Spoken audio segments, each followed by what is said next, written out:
جائے گا، وہ سنے ایک شخص آتا حضرت علی کی بات کا، اور آ کر کے جو ناصری تھا وہ کوئی خدا کو نہیں مانتا، کسی کو نہیں مانتا، خدا کو مانتا ہی نہیں ہے۔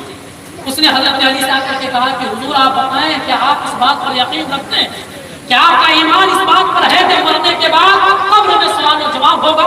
حضرت علی رضی اللہ تعالی عنہ فرماتے ہیں کہ ہاں مجھے اس بات پر یقین ہے، ایمان ہے کہ مرنے کے بعد قبر میں سوال و جواب ہوگا۔ وہ ناصری شخص سے کہتا ہے کہ اچھا یہ بتائے گا کوئی آج تک آپ کو کوئی ایسا ایک شخص بھی ملا، ایک فرد بھی ایسا ملا جو مرا، مر کے قبر میں گیا پھر واپس آیا؟ حضرت علی فرماتے نہیں، آج تک ہمیں کوئی ایسا شخص نہیں ملا جو مرا، مر کر کے قبر میں گیا پھر واپس آیا۔ اس ناصری شخص نے کہا کہ حضور پھر آپ کو یہ کس نے بتایا؟ یہ آپ کو کس نے بتایا کہ مرنے کے بعد قبر میں سوال و جواب ہوگا، قبر میں عذاب ہوگا؟ یہ آپ کو بتایا کس نے؟ جب تمہیں آپ کو آج تک کوئی ایسا انسان ہی نہیں ملا جو مرا، مر کر کے قبر میں گیا ہو اور پھر وہاں سے واپس آیا۔ یہ اس نے سوال کیا۔ حضرت علی چاہتے تو ایک جملے میں جواب دیتے، حضرت علی چاہتے تو ایک جملے میں جواب دیتے، کہتے کہ اس رسول نے وہ بتایا، اس نبی نے بتایا ہے جس کی صداقت اور جس کی سچائی کی گواہی میرے رب دیتی ہے، میرے نبی نے بتایا کہ مرنے کے بعد قبر میں سوال و جواب ہوگا۔ لیکن جب یہ سوال یا جواب حضرت علی دیتے تو کیا وہ ناصری شخص مان جاتا؟ وہ تو صاف کہتا ہم تو آپ کے نبی کو مانتے ہی نہیں، ہم تو خدا ہی کو نہیں مانتے ہیں تو نبی کو کیوں مانتے؟ یہ سوال تو اس کو مطمئن نہیں کرتا۔ ان سے ہمیں اور آپ کو ایک اشارہ ملتا ہے، ایک بات ملتی ہے کہ ہر خیروں کے سامنے ہم بخاری اور مسلم کو نہ پڑھیں، ہر کسی کے سامنے ہم بخاری اور مسلم سے جواب نہ دیں، بلکہ سائن جس طرح سے ہو اسی کے مزاج کے مطابق جواب۔ حضرت علی نے کیا جواب دیا سنیے۔ حضرت علی فرماتے ہیں کہ چلو یہ تو ٹھیک ہے کہ آج تک مجھے کوئی ایسا انسان نہیں ملا جو مر کر کے قبر میں گیا ہو اور وہاں سے واپس آیا، لیکن ذرا تم بتاؤ تمہیں کوئی آج تک ایسا شخص ملا، ایسا انسان ملا جو مرا، مر کر کے قبر میں گیا اور پھر وہاں سے واپس آیا؟ اس ناصری شخص نے کہا حضور مجھے بھی کوئی ایسا شخص نہیں۔ حضرت علی فرماتے ہیں جب تمہیں بھی نہیں ملا، ہمیں بھی نہیں ملا، تو پھر تم کو یہ کس نے بتایا کہ مرنے کے بعد قبر میں سوال و جواب نہیں ہوگا؟ چلو یہ ہم کو تو کسی نے نہیں بتایا کہ مرا قبر میں گیا اور وہاں سے آدھا کو کسی نے بتایا ہو کہ قبر میں سوال و جواب ہوگا، لیکن تم کو کوئی ایسا شخص ملا جو مرا اور مر کر کے قبر میں گیا، وہاں سے آ کر کے تمہیں بتایا ہو کہ قبر میں سوال و جواب نہیں ہوتا ہے، عذاب قبر نہیں ہوگا، یہ سب حضور کی باتیں ہیں، اس پر ایمان نہیں لانا، یقین نہیں لانا۔ کوئی شخص ملا؟ اس ناصری شخص نے کہا کہ نہیں مجھے بھی ایسا نہیں ملا۔ تب حضرت علی فرماتے تب تو ہم لوگ دونوں برابر ہیں، دونوں برابر ہیں۔ اگر قبر میں سوال و جواب نہیں ہوا تب تو ہم جو اعمال کرتے ہیں، جو ہم نے ثواب کا کام کیا ہے، ہمارے سارے اعمال یہ مٹی ہو جائیں گے، ہمارے جو ثواب کا جو کام ہم نے کیا ہے وہ مٹی ہو جائے گا، یہ عمل ہمارے مٹی ہو جائے گا، اور تم نے جو گناہ کیا ہے اس کا تمہیں کوئی سزا نہیں ملے گی، کوئی سزا نہیں ملے گی۔ ہم لوگ دونوں برابر ہیں۔ کنفرم تو کہیں نہیں ہے، نہ اس ناصری شخص کے پاس ہے، نہیں حضرت علی کے پاس۔ حضرت علی بھی کہہ رہے مجھے بھی ایسا شخص نہیں ملا، اور وہ ناصری انسان بھی کہہ رہا ہے مجھے بھی ایسا شخص نہیں ملا۔ تب حضرت علی فرماتے ہیں کہ ہمارا اعمال یہ مٹی ہو جائے گی، ہم مٹی ہو جائے گی، اور تم جو اللہ کی نافرمانی کر رہے ہو، گناہ کر رہے ہو، اس کی تمہیں سزا نہیں ملے گی، لیکن اے انسان سن، اگر ہو گیا تو حضرت علی نے کیا فرمایا؟ تمہیں بھی کسی نے نہیں بتایا، ہمیں بھی کسی نے نہیں بتایا، اگر ہو گیا تو اس کے دماغ کی بتی چلی۔ اس نے کہا حضور میں نے تو یہ سوچا ہی نہیں تھا، اگر ہو گیا تو۔ حضرت علی فرماتے ہیں کہ ہم نے یہ سوچ کر کے رکھا ہے، اور ہمارا یہ ایمان ہے، ہمارا یہ یقین ہے کہ قبر میں اللہ کے فرشتے پوچھ لے معلوم ہوگا میں کیسے پوچھوں گی اللہ، اگر فرشتے پوچھ لے معلوم ہوگا تو میں کیسے پوچھوں گی اسلام، اگر فرشتے کہہ دے تقبل فی حق الشهادة الرجل، اس شخص کے انسان کے بارے میں، اس بشر کے بارے میں تم کیا کہتے ہو، تو میں کیسے پوچھوں گا صحابی اللہ، حضرت رسول اللہ، حضرت حبیب اللہ، وہ ناصری انسان قدموں میں گر جاتا ہے اور عرض کرنے لگتا ہے اے علی مشکل سے پوچھا آپ بتائیں وہ چیز کیا ہے، وہ غصہ کیا ہے جس نے آپ کو مرنے سے پہلے قبر کی تیاری بتا دی، مرنے سے پہلے آپ نے قبر کی تیاری شروع کر دی۔ حضرت علی فرماتے ہیں وہ ایک کلمہ طیب ہے، اس نے مجھے مرنے سے پہلے قبر کی تیاری کرنے کی توفیق دی۔ کیا بات ہے، انسان قدم میں گرتا ہے اور گر کر کے توبہ کرتا ہے اور کلمہ پڑھتا ہے لا الہ الا اللہ محمد راوی بیان کرتے ہیں کہ ہم لوگ مسجد نبوی میں بیٹھے ہوئے اور کسی بات پر ہنس کوئی ایسی بات نہیں ہوگی کہ صحابہ کرام بیٹھے ہوئے تو انہیں میں صحابہ کرام میں سے ایک راوی ہیں بیٹھے ہوئے تو کوئی ایسی بات نہیں ہوگی کہ صحابہ کرام مسکرا رہے ہیں ہنس رہے ہیں. اتنے میں راوی عرض کرتے ہیں کتنے میں حضور نبی کریم صلی اللہ علیہ وسلم حجرے مبارک سے نکلے اور اپنے مصلی پر تشریف لائے. اور جب مصلی پر تشریف لائے حضور نے جو ہمیں مسکراتے ہوئے دیکھا ہنستے ہوئے دیکھا تو حضور نے فرمایا کہ اگر تم لذتوں کو توڑ دینے والی چیز خواہشوں کو توڑ دینے والی چیز تمناؤں کو توڑ دینے والی چیز کو کثرت سے یاد کرتے تو اس طرح سے نہیں ہے. کیا فرمایا حضور نے؟ ابھی یہ بات نہیں کہ ہم لوگ کسی بات پر ہنس رہے تھے تو حضور آئے اور جیسے ہی حضور نے دیکھا کہ ہم ہنس رہے ہیں تو حضور نے فرمایا کہ اگر لذتوں کو توڑ دینے والی چیز خواہشوں کو ختم کر دینے والی چیز تمناؤں کو مٹا دینے والی چیز کو اگر تم کثرت سے یاد کرتے تو اس طرح سے نہیں ہے. آگے حضور خود فرماتے ہیں کہ خواہشوں کو توڑ دینے والی چیز لذتوں کو ختم کر دینے والی چیز کیا ہے؟ حضور نے فرمایا موت. حضور نے کیا فرمایا؟ موت. ایک مثال دیتا ہوں کہ آپ کے دل میں کوئی خواہش پنپ رہی ہے لذتیں ابل رہی ہو تمنائیں جوش مار رہی ہو زنا کی طرف آپ کے قدم جا رہے ہیں شراب کی بوتل آپ کے ہاتھ میں ہو گناہوں کی طرف آپ بڑھ رہے ہو اور آپ کی جو آرزویں جو قدم گناہ کی طرف بڑھ رہے ہیں شراب کی طرف جو ہاتھ بڑھ رہا ہے جو جام آپ نے اٹھایا ہے کنکٹی پر پستول رکھی یا آرزویں یا خواہشیں یا لذتیں ختم ہو جائے گی کیوں ہو جائے گی کیوں ختم ہو جائے گی؟ اس لیے کہ موت یاد آ تھوڑی دیر کے لیے کنپٹی پہ پستول رکھا موت یاد آ گئی تو یہ سب ساری چیزیں ہوا ہو گئی ختم ہو گئی.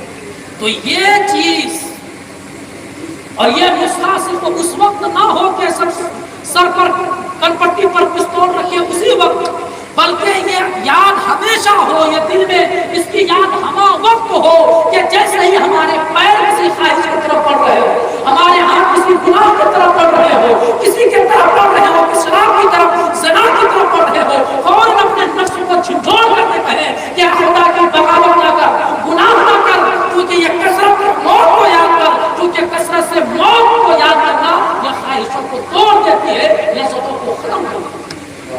یہ جذبہ صرف اس وقت نہیں ہونا چاہیے کہ کنپٹی پر کسی نے پستول رکھا تھوڑی دیر کے لیے موت یاد آئی یہ خواہشات یہ لذتیں یہ تمنائیں یہ آرزویں ہوا ہو گئی نہیں بلکہ زندگی میں ہمارا ہر لمحہ ہر آن اس بات کی یہ بات دل میں رہے یہ بات دل میں رہے کہ کس پتہ نہیں کس وقت موت آ جائے اور ہماری خواہشات ہماری لذتیں ختم ہو جائیں. موت کا تو کوئی بھروسہ ہے نہیں.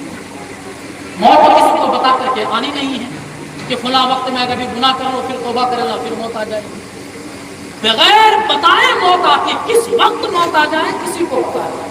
ایک حدیث اور سنو حضور فرماتے ہیں کہ جس طرح سے پانی میں لوہے میں پانی لگنے سے لوہا زنگ آلود ہو جاتا ہے اسی طرح سے دل بھی زنگ آلود ہو جاتا ہے. جس طرح لوہے پہ زنگ لگتا ہے زنگ سمجھتے ہیں نا زنگ جنگ نہیں زنگ جس طرح لوہے پر پانی لگنے سے لوہا زنگ آلود ہو جاتا ہے اس میں چٹی لگ جاتا ہے زنگ آلود ہو جاتا ہے اسی طرح میرے نبی فرماتے ہیں کہ یہ دل بھی زنگ آلود ہوتا ہے اس دل پہ بھی زنگ لگتے ہیں اور یہی ہمارے دل کی زنگ آلودگی ہے جس کی وجہ سے ہم موت کے محفل میں بیٹھے ہوئے ہیں اور ہم موت کو بھولے ہوئے تو صحابہ میں سے کسی صحابی نے کھڑے ہوئے اور سے کہا یا رسول اللہ فما جلا ہوا یا رسول اللہ یا رسول اللہ جب لوہے پہ زنگ لگتا ہے لوہا زنگ آلود ہوتا ہے تو ہم اس کو چھڑا لیتے ہیں.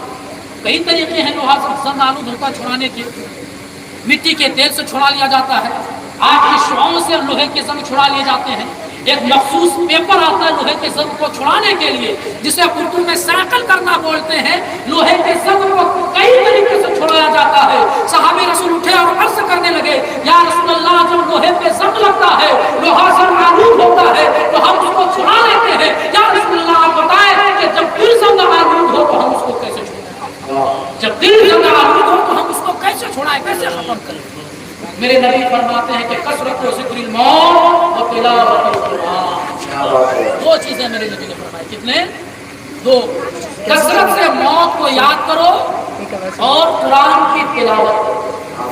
کثرت سے قرآن کو موت کو یاد کرو اور قرآن کی تلاوت کرو. یہ دو چیز ایسی ہے کہ جو کثرت سے موت کو یاد کرتا ہے اور قرآن مقدس کی تلاوت کرتا ہے، اللہ اس کے دل کو پاک صاف اور منور کر دیتا ہے۔ دل میں جو زنگ آلود ہوتا ہے، دل میں جو زنگ پڑا رہتا ہے، ان دونوں کی برکت سے وہ زنگ مٹ جاتا ہے، ختم ہو جاتا ہے۔ اور آگے میرے نبی نے کیا فرمایا؟ ایک حدیث میں فرمایا کہ انسان کے جسم میں گوشت کا ایک لکھڑا ہے، گوشت کا ایک ٹکڑا ہے، اگر وہ گوشت کا لکھڑا، گوشت کا ٹکڑا اگر سلامت ہے، صحیح ہے، تو پورا جسم سلامت ہے، پورا جسم صحیح ہے۔ اگر وہ گوشت کا لکھڑا صحیح نہیں ہے، خراب ہے، تو پورا جسم خراب ہے۔ اگر وہ گوشت کا لکھڑا فاسد ہے تو پورا جسم فاسد ہے۔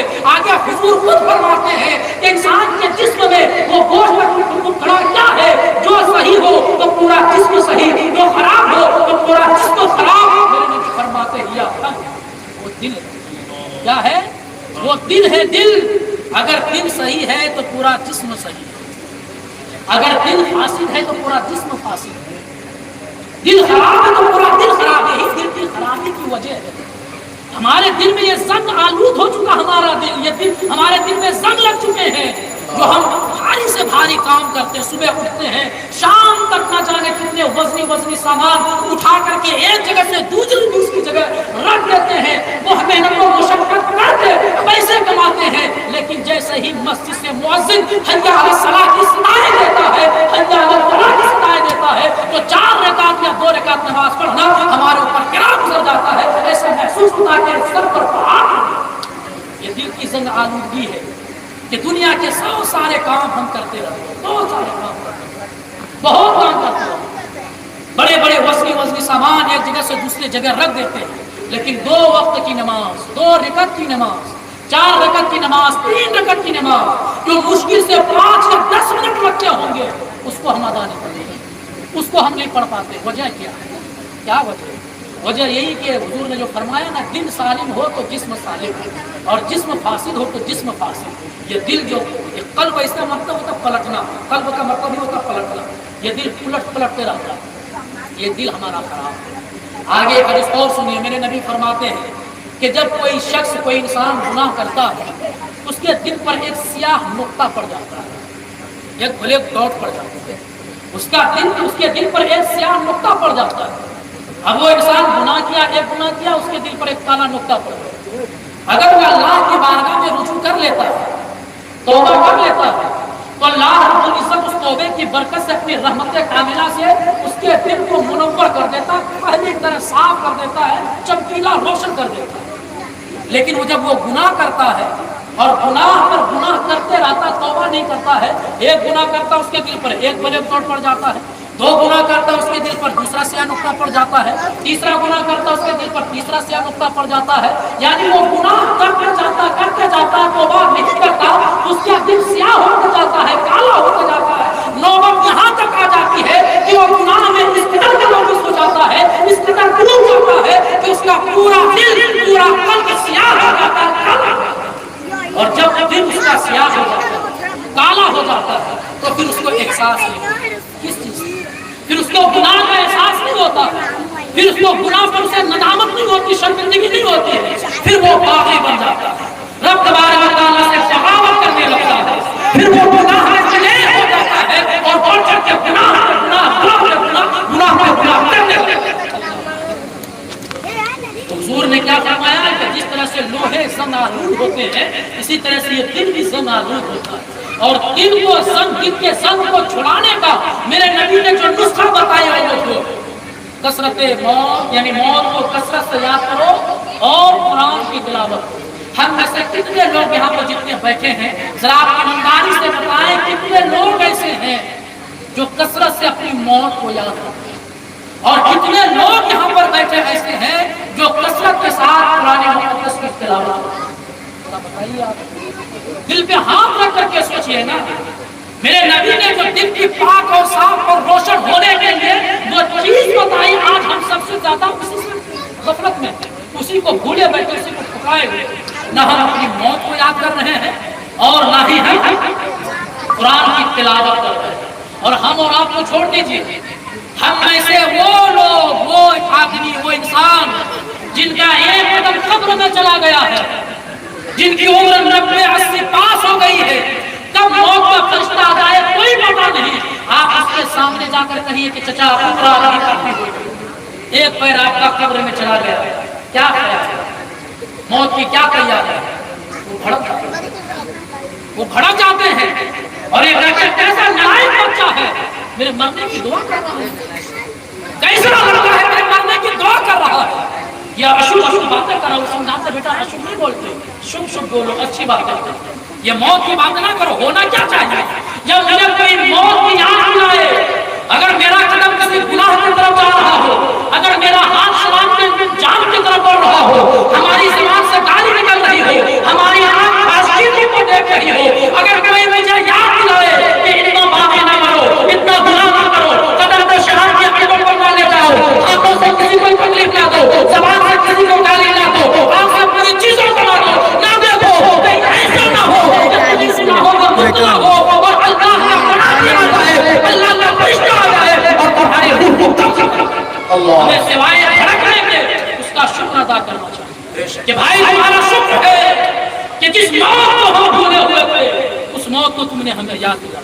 لیکن آج ہمارا ماجرا کیا ماجرا, ہم میں سے 90 سال 95 سال کا بوڑھا جو صحیح دانت میں منہ میں دانت نہیں ہے, پیٹ میں آنت نہیں ہے, جو صحیح سے بول نہیں سکتے, جو صحیح سے دیکھ نہیں سکتے, جو صحیح سے چل نہیں سکتے, اس کے سامنے بھی اگر موت کا ذکر کرے, ان کو اپنی موت یاد دلائے تو وہ بھڑک جاتے ہیں, غصہ ہو جاتا ہے. اچھا یہ بتائیے کہ اگر کسی کے سامنے کوئی بوڑھا ہے, اگر اس کو موت نہیں, اگر چند لوگوں کو بیٹھا کر کے پورے مجمع میں بیٹھا کر کے اگر کہیں کہ اس بزرگ کے لیے چچا کے لیے موت نہیں بلکہ جینے کی دعا کرو کہ چچا جیتے رہے جیتے رہے جیتے رہے, موت ان کو آئے ہی نہیں, ہمیشہ زندہ ہی رہے, تو کیا وہ ہمیشہ زندہ ہی رہیں گے؟ کیا ہمارے کہنے سے کسی کو موت آ جائے گی اور نہیں کہنے سے کیا کسی کو موت نہیں آئے گی؟ دیہاتوں میں ایک کہاوت ہے کہ چمار کے کہنے سے کہیں بیل مرتا ہے, تو نہیں کہنے سے کیا نہیں مرتا ہے؟ اگر چمار یہ کہے کہ بیل مر جائے مر جائے مر جائے, لوگ کہتے ہیں چمار کے کہنے سے بیل نہیں مرتا, اگر نہیں کہنے سے بیل اگر زندہ ہی رہتا ہمیشہ تک تو جانتے, کہنے سے بھی اور نہ کہنا بات برابر ہے. آپ کہیں 40 سال کے پاس جائے, حضور ایک ایسی تعویذ دے دیجیے, عمر 90 سال کی ہو گئی ہے, 95 سال کی ہو گئی ہے, جینا چاہتا ہوں جینا مرنا نہیں چاہتا, ایسی تعویذ دے دیجیے کہ ملک الموت میرے قریب آئے. ایسا ہو سکتا ہے؟ حضرت تعویذ دیں گے, جوتے اٹھا کر کے مارے کہ موت ایک ایسی حقیقت ہے, ایسی حقیقت ہے جس کو دنیا میں کسی نے انکار کیا ہی نہیں, کسی نے انکار نہیں. اس روئے زمین پر بے شمار لوگ آپ کو ایسے ملیں گے جو ایک خدا کا انکار کرتے ہیں, کچھ لوگ ایسے ملیں گے جن کے معبودان باطلا ایک نہیں بلکہ سینکڑوں ہیں, ہر اگتا سورج ڈوبتا چاند اس کا خدا ہے. اور اس روئے زمین پر بہت لوگ ایسے ملیں گے جو خدا کو مانتا ہی نہیں ہے, جسے ہم لوگ ناستک بولتے ہیں, جو کہتا گاڈ از نتھنگ, یہ خدا کچھ ہے ہی نہیں, کچھ نہیں مانتا. لیکن اس روئے زمین پر کوئی ایسا ملا آپ کو, کوئی ایسا شخص ملا جو موت کا انکار کر بیٹھے, بتائیے نا, بولیے نا. کوئی بھی مذہب, کسی بھی مذہب کے لوگ آپ کو ایسے ملے جو موت کا انکار کرتا ہو. یہ موت ایک ایسی حقیقت ہے, یہ ایسی حقیقت ہے کہ اس کے بچا نہیں جا سکتا, بچا نہیں جا سکتا. آپ کہیں گے قرآن مقدس میں کیا کہا, اللہ رب العزت نے کہا اینما تکونوا یدرککم الموت, اس کے آگے کیا ہے, لو کنت فی, میرے قرآن مقدس میں اینما تکونوا یدرککم الموت, کہ تم جہاں کہیں بھی ہو, کہیں بھی ہو, موت تمہیں آ کر کے رہے گی. اگر کہ تم مضبوط قلعے میں بند کیوں نہ ہو جاؤ, موت پھر بھی تمہیں آ کے رہے گی. حضرت علامہ رومی علیہ رحمۃ اللہ اپنی کتاب میں ایک واقعہ لکھتے ہیں کہ حضرت سلیمان علیہ السلام کی بارگاہ میں ایک شخص بیٹھا ہوا اور موت کے فرشتہ ہے, اور موت کا فرشتہ اس شخص کو گھور گھور کر کے دیکھنے لگا, گھور گھور کر کے دیکھنے لگا. وہ شخص نہایت ہی پریشان ہوا اور پریشانی کے عالم حضرت سلیمان علیہ السلام کی بارگاہ میں گیا, عرض کیا حضور یہ دیکھیں نا ملک الموت ہمیں گھور گھور کر کے دیکھ رہا, گھور گھور کر کے دیکھ رہا, میں بہت پریشان حیران ہوں, آپ دعا کر دیجیے, ہوا کو حکم دیجیے کہ ہوا اٹھا کر کے مجھے ہندوستان کی سرزمین پر لے جائے. حضرت سلیمان علیہ السلام نے ہاتھوں کو اٹھایا, ہوا کی اس شخص کو ہوا اٹھا کر کے ہندوستان کی زمین پر لے گئی. اور جیسے ہی وہ شخص ہندوستان کی زمین پر آیا اور آنے کے بعد ملک الموت ساتھ ساتھ آئے ہوئے روح قبض کر, پھر کئی عرصے کے بعد جب ملک الموت حضرت سلیمان علیہ السلام کی بارگاہ میں گئے تو حضرت سلیمان علیہ السلام نے پوچھا, بتاؤ اس دن تم میرے ایک شخص کو اتنا گھور گھور کر کے کیوں دیکھتے؟ ملک الموت نے کہا, حضور اللہ رب العزت نے مجھے مجھے حکم دیا تھا کہ اس شخص کی روح ہم ہند کے ہندوستان ہند کی سرزمین پر قبضہ کریں. اور یہ شخص آپ کے دربار میں بیٹھا ہوا تھا, ہندوستان سے باہر بیٹھا ہوا تھا. میں سوچ رہا تھا اسے کیسے اس کی روح قبض کروں.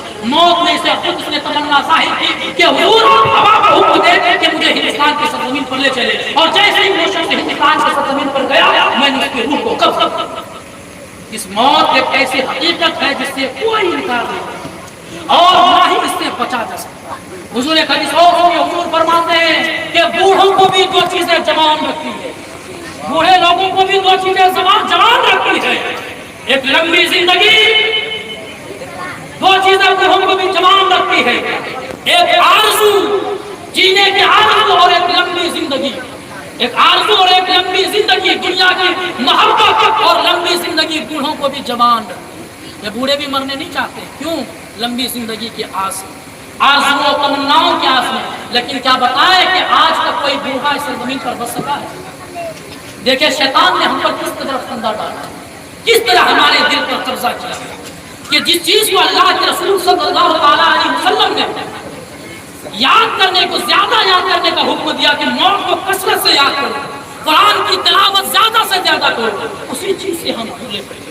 شادی کی محفل میں اگر کوئی کہتے کہ اتنا بیجا رسم و رواج میں نہ پڑھو, ایسے گیت وغیرہ میں نہ پڑھو, ایسے ناجائز رسموں میں نہ پڑھو, کہیں ایسا نہ ہو کہ موت آ جائے, تو بھڑک جاتے ہیں, آپ کی دعوت کینسل ہو جائے گی کہ خوشی کے موقع پر کا موت کی بات کر رہا ہے. موت کی بات کہیں ایسا لکھا ہوا ہے کہ جہاں شادی کی محفل ہو وہاں موت نہیں آئے گی, کہیں لکھا ہوا ہے.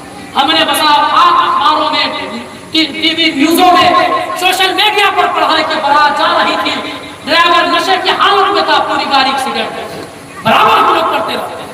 تو پتا چلا موت کا کوئی وقت مقرر ہے, کسی بھی وقت موت آ سکتی ہے. تو کرنا ہمیں کیا ہے؟ تو حضور نے جو بتایا کہ دو چیز کثرت کو یاد کرو, خواہشوں کو ختم کر دینے والی, لذتوں کو ختم کر دینے والی دو چیزوں کو یاد کرو. کیا؟ ایک موت کی کثرت, ایک قرآن کی تلاوت. بس میں لیکن اس کے باوجود بھی اگر ہم کبھی موت کو یاد کرتے بھی تو اس وجہ سے یاد کرتے جب موت آئے گی تو دیکھا جائے. یہ نہ کہتے ہیں موت کی تیاری نہیں کرتے, بلکہ یہ کہتے جب موت آئے گی تو دیکھتے. اللہ رب العزت ارشاد فرماتا ہے فمن زحزح من النار وادخل الجنہ, تو اس دن جو جہنم کے آگ سے بچا دیا, اس دن جو قیامت کے دن جہنم کے آگ سے جو بچا لیا گیا, وادخل الجنہ, اور جنت میں داخل کر دیا گیا, فقط فاز, وہی کامیاب. کون کامیاب ہے؟ وہی کامیاب ہے جو قیامت کے دن جہنم کے آگ سے بچا لیا گیا اور جنت میں داخل کر دیا. بتائیں وہ مرنے والا جو اپنے پیچھے عالیشان بلڈنگ چھوڑ کے گیا, وہ مرنے والا جو اپنے پیچھے کروڑوں کی جائیداد چھوڑ کر کے گیا, وہ مرنے والا جو اپنے پیچھے بے شمار دولت چھوڑ کر کے گیا, وہ کامیاب ہے؟ یا پھر قیامت کے دن جو عذاب جہنم سے بچا لیا جائے اور جنت میں داخل کر دیا جائے, وہ کون کامیاب ہے؟ بولیے نا, کامیاب کون ہوا؟ جو اس دن جہنم کی آگ سے بچا لیا جائے گا اور جنت میں داخل کر دیا جائے گا. آگے اللہ رب العزت ارشاد فرماتا ہے وَمَا الْحَيَاةُ الدُّنْيَا إِلَّا مَتَاعُ الْغُرُورِ, یہ دنیا کی زندگی کو دھوکے. کس نے فرمایا ہے کہ دنیا کی زندگی تو دھوکے کی زندگی ہے؟ کس نے دنیا بنایا, اس نے رب نے, جس نے دنیا کی تخلیق کی اس نے فرمایا. آج اگر یہ موبائل بنانے والا, اگر موبائل کا کمپنی یہ کہتا ہے کہ اس موبائل کو نہ خریدنا, اس لیے وہ موبائل, تو آپ بتائیں کہ آپ اس کو خریدیں گے آپ؟ کیوں؟ کیونکہ بنانے والے نے کہا کہ اس پروڈکٹ میں فراڈ ہے, اس میں دھوکہ ہے, چاہے یہ کتنی خوبصورت کیوں نہ ہو جائے, فوٹو کتنا کلین کیوں نہ آ جائے, ہم اس موبائل کو نہیں خریدتے. کیوں؟ اس میں دھوکہ ہے. وہ رب جس نے دنیا کو بنایا, دنیا کو پیدا کیا, ایک نہیں بلکہ قرآن مقدس نے کئی جگہ پر اللہ رب العزت نے فرمایا یہ دنیا دھوکے کا سامان, یہ دنیا دھوکے کا سامان, یہ دنیا دھوکے کا سامان. اس کے باوجود بھی ہم دنیا کی رنگینی اور دنیا کی زیب و زینت میں لگ کر کے آخرت کو بھولے ہوئے تھے. جبکہ اللہ رب العزت نے کامیابی کی ضمانت اس طور پر لی ہے کہ قیامت کے دن جو جہنم کے آگ سے بچا کر کے جنت میں داخل کر دیا جائے گا, وہی شخص کامیاب ہے.